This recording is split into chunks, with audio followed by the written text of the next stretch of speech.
बघा, हे मी सांगण्यापेक्षा देवेंद्र फडणवीस गृहमंत्र्यांनी सांगावं.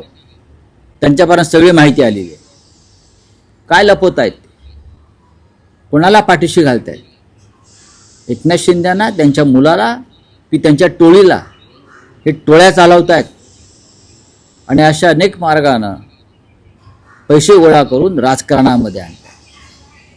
महाराष्ट्राचं राजकारण देवेंद्र फडणवीस यांच्या नेतृत्वाखाली नशेबाज राजकारण झालेलं आहे. नशेबाज, नशेच्या व्यापारातून आलेला पैसा सुद्धा राजकारणात वापरला जातोय.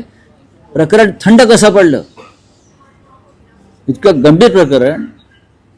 छत्रपतींच्या भूमीमध्ये साताऱ्यात एक खतरनाक ड्रगचा कारखाना सापडतो. मुंबईचे पोलीस जाऊन त्याच्यावरती रेड टाकतात. साताऱ्याचे नाही, सातारच्या पोलीस अधीक्षकाने वाचवायचा प्रयत्न केला. मुंबईचे पोलीस जाऊन तिथे रेड करतात.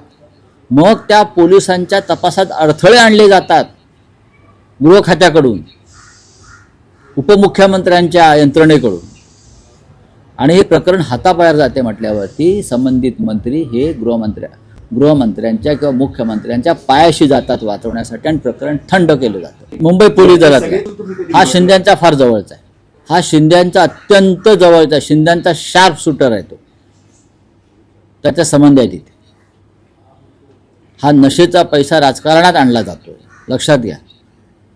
महाराष्ट्राच्या तरुणांना नशेबाज केलं जात आहे आणि त्यातून राजकारणात हा पैसा ओतून हे हिंदुत्ववादी आम्हाला हिंदुत्व शिकवतात ढोंगी. चला.